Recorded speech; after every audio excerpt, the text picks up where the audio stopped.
गोस्वामी तुलसीदास जी की जयंती पर आपके चरण के माध्यम से सभी देशवासियों को मैं विशेष रूप से शुभकामना देता हूँ। वास्तव में 15वीं 16वीं शताब्दी का जो इतिहास रहा है वो एक सनातन धर्म के लिए बड़ा ही विकट समय था। उस सनातन धर्म की सुरक्षा के लिए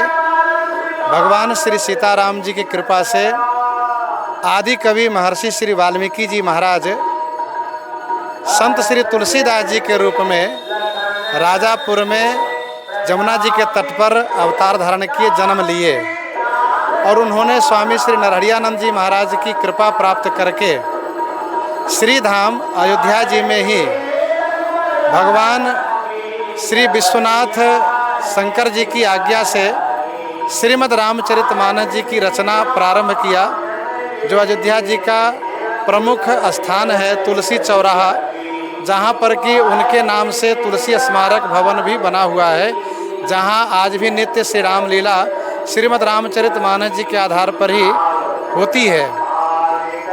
गोस्वामी तुलसीदास जी महाराज ने सभी को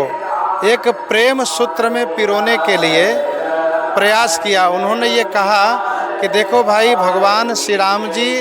ने जिस प्रकार से सबसे प्रेम किया, सबको हृदय से लगाया, सबको अपना माना, वैसे ही हम मानव जीवन में सबसे प्रेम करें और सबको हृदय से लगावें तो सब में एक मानवता की स्थापना होगी और सब में एक समरसता होगी, सब में आपस में प्रेम होगा। गोस्वामी तुलसीदास जी ने लिखा कि सब नर करहि परस्पर प्रीति,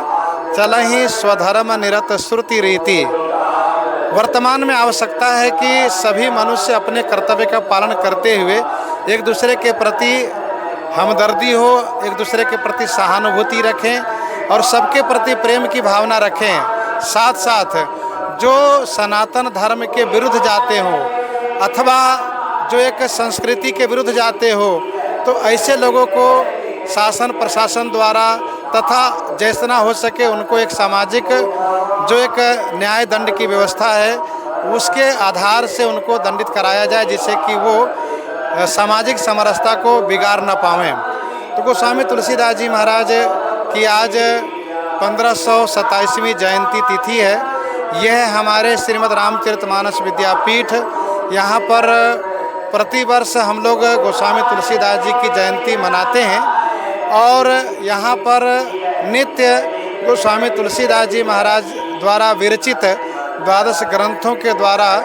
शिक्षार्थियों को शिक्षा देने का प्रयास करते हैं। लोग श्री राम कथा पढ़ें, श्री रामचरितमानस को पढ़ें और अपने जीवन में श्री रामचरित को उतार करके लोगों के साथ श्री राम जैसा बर्ताव करें, क्योंकि श्रीमद् भागवत जी में स्पष्ट रूप से लिखा है